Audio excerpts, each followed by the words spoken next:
Understanding Getting On in Years, a deep dive into age-related expressions.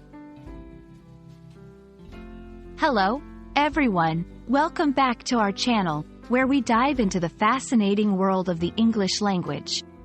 Today, we're going to explore a very interesting phrase that you might have heard, getting on in years. This expression is rich in meaning and cultural nuances, and understanding it can add a beautiful layer of depth to your English communication skills. So, let's get started and unravel the mystery behind this phrase together. When we say someone is getting on in years, we're referring to a person who is advancing in age, essentially implying that they are becoming older.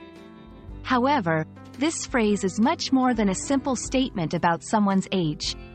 It's often used with a tone of respect and understanding, acknowledging the life experiences and wisdom that come with age.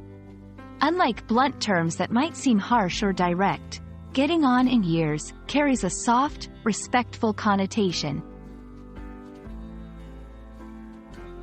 Understanding when and how to use getting on in years is crucial for effective communication. This phrase is most appropriate in informal conversations or when speaking about someone in a way that expresses respect and delicacy regarding their age. For instance, saying, "My grandfather is getting on in years, so he prefers staying in and enjoying quiet evenings," is a gentle way of indicating someone's age without being direct or impolite. It's important to note that while this phrase is respectful, its usage depends on the context and the relationship with the person you're talking about. It's always good to be sensitive and considerate, ensuring the phrase is fitting for the situation.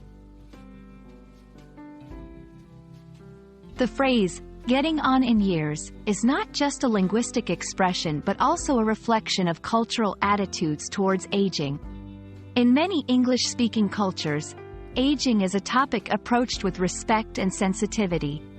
This phrase embodies that cultural perspective, offering a way to talk about age without focusing on the physical aspects or the implications of being old. Interestingly, there are variations in how different cultures within the English-speaking world talk about aging.